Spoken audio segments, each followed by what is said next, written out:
இன்று நாம் பார்க்க போகும் முதல் படலம் இந்திரன் பழி தீர்த்த படலம். இதில் ஆசிரியர் மாணவர்களை மதித்து நடக்க வேண்டும். இல்லை என்றால் அவன் தேவலோகத்துக்கே அதிபதியாக இருந்தாலும் எப்படிப்பட்ட துன்பங்களை எல்லாம் அனுபவிப்பான் என்பதை உணர்த்துவதற்காக சிவபெருமான் நிகழ்த்திய முதல் திருவிளையாடல் கதை பார்க்கலாமா? தேவலோகத்தோட அரசன் யாருன்னு கேட்டா தேவேந்திரன் என்று சின்ன குழந்தை கூட சொல்லிடும்.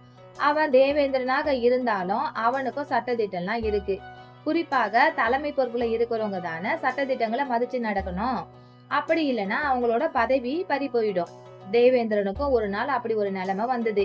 பூலோகத்தில் புண்ணியம் செஞ்சவங்க தான் தேவர் என்ற அந்தஸ்தை அடையிறாங்க. பூலோகத்தில் அவங்க அடைய நினைச்ச இன்பம் எல்லாம் அங்க கிடைக்கும்.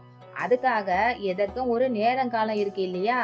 அங்கேயும் நல்ல நேரம் கெட்ட நேரம் எல்லாம் இருக்கிறது. தேவேந்திரனுக்கும் ஒரு நாள் கெட்ட நேரம் வந்தது. எப்படி? பெண்களோட உருவத்துல.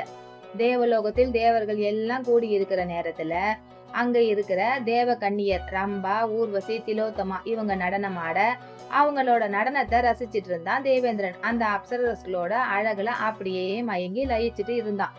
அந்த நேரத்துல தேவர்களோட குருவான பிரகஸ்பதி இங்க வராரு.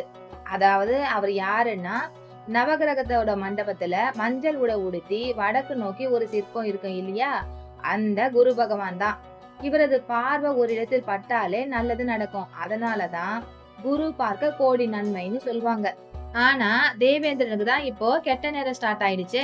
இல்லனா பொறுப்பான பதவியில இருக்க ஒருத்தன் பெண்களோட இப்படி பொது இடத்துல கூடி கழிப்பானா?